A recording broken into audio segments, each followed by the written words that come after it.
of all, thank you very much. Thanks a lot. Sachin sir, how do you handle? So everyone narrate a story. I'll also narrate a story. Thanks to this hosting for 10, 11 years over a period of time I've been meeting sir. Just every single time I get so excited when I see you. How do you handle all these people getting so excited from age of 5 to 75? How do you handle it even now? It's a blessing. First of all, I'm here to wish my very, very dear friend Murli all the very best, because Thank you. this movie, this biopic, people need to know what happened in his life. I remember meeting him the first time in 1993. 93. That sounds 93, ages yeah. ago. Yeah. But, we continue to be good friends. Coincidentally, I was in Sri Lanka just last month for UNICEF work. And I messaged Murli that I am in your beautiful city. Where are you? He says, I'm in India. What are you doing in Sri Lanka? And that's how I'm here. He spoke to me for the first time about his biopic, and he said, would you be able to come for the event? Said, any time for you. ये इतना humble है, इतना simple है, in spite of achieving so much in life. It's impossible to refuse him. So Thanks. I said, I'm going to be there, and that's the only reason I'm here. Wishing you all the best. Thank you. Thanks a lot. Murli sir, you've always had this smile on your face. You've always been a smiling assassin. You know, the poor fellow is smiling at you and the wicket is out. But generally speaking, your rivalry was legendary, of course. So you had the two gentlemen in that time that were Brian Lara sir and Sachin sir, the two greatest of all time. But you were like that common factor in the middle for everyone. It's almost like, the world was always against you, and you put on the TV at 9 o'clock in the morning for the test match, you're bowling. At 4 o'clock in the afternoon, you're still bowling. Even if the rain has gone, you're bowling in the nets. So first, before I ask anything, how were you this machine who was able to bowl forever and ever and keep bowling all these overs? How? Before, first of all, Yes. thank you very much because coming for me and supporting me, and also, because I am also fan of him, more than a colleague and a friend, and more the fan of him, because that what he has done in cricket nobody could do, because it is impossible to generate even another 100 years. Nobody can come like him, because it's a fact. Because I'm not because of saying my friend, because it's a fact. Because when someone get 15 years a first class 100, it's impossible. In 16 years, 17 years, you're getting a test 100. It's also impossible. So you have shown the way of billions of people how to play cricket, how to be humble like him. And I've seen more cricketers. He's the most humble person in Indian cricket. Few words, and with the friends is enjoys, but few words with everyone. So I think he's the best forever, because another Sachin Tendulkar won't be born in this entire. That's why they call him the universe master. until my life finishes, right? So for your questions, what you asking, I forgot So about forget you. it. But the question was very simple. Yeah. You yourself, sir, are the greatest of all time from that side as well. I have to say this. We were always gunning for you when you were not playing against us. I hated you when you were playing against us. But otherwise, you just kept on and on. You were like a lone. Like how Sachin sir at one time was probably one of the only people. If he got out, we switched off the TV. I'm sure with a lot of Sri Lankans across the world as well, if you were bowling and if you had a bad day, they'd be really disappointed. You were carrying the the entire Sri Lankan team on your shoulders for so long.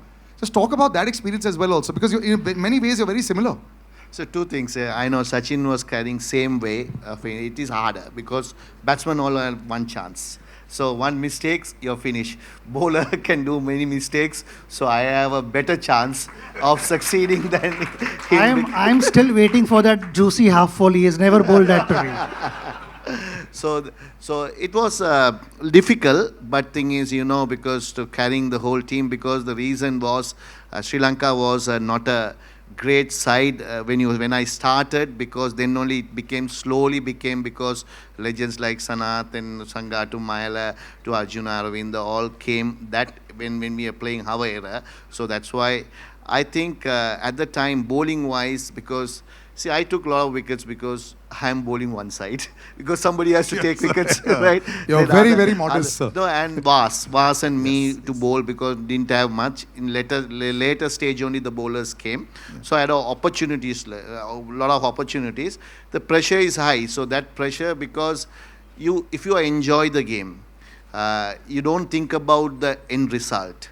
And you just want to just at the time, at the person who am I bowling to, on your day you might beat that person, but some days that person will beat, so you have to accept it. So I think I accepted and always didn't get upset getting wickets or not, because keep a smile, because I have to enjoy the game. So I will advise any cricketer, rather than thinking about performance, just go and enjoy, be great for the God, because you are given the participation is more important than having succeed. So I think that's the way it is, because I lived in 18 years in 16 years in 10 to 12 years in hostel. So that was given me a thought that you have to be like, sharing and be happy every time, because there are a lot of problems you'll have, but still you have to be happy. So that's why that teach me to how to play cricket in the latter part of it. So what do you think made Murali sir great? When they say that there's something that is always there, you played against the greatest of, all of the bowlers.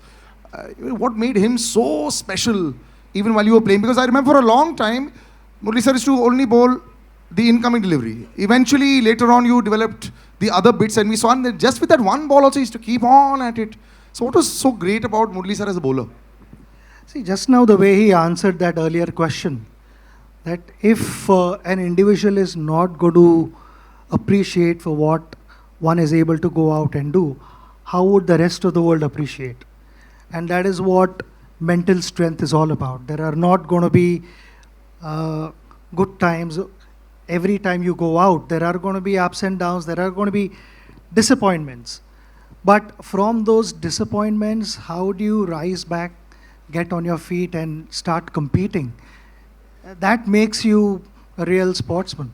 And exactly that is what he possessed. He, like you said earlier, that he just loved bowling. But the whole world knew that he had a big turn. I mean, you make him bowl on a expressway, he is going to turn the ball. No matter how the surface is, Murali is going to turn the ball. And he did not rely only on that. Because just with that turn itself, he was a dangerous bowler. Because in our meetings, we would discuss hours on end, how to tackle him, what are the signals to pick, all those things. But he kept reinventing himself. No, so the signals I want to ask you. You said in an interview how you used to read on the hand. I'm still figuring out. No, I will say. No. See, definitely, some players read. I know he read me very well, right? Not many people can do. But Lara had success, but he never read me also. Really? Yeah. Because I don't know what mechanism he did, but he read me, and also few people I know Rahul Dravid is one of the greatest players. Yes. He never read me. Really? I knew that. So Sachin always, him and Sehwag and those players in Gambhir are like the players. Some players read, some players even later, sometimes they play on that.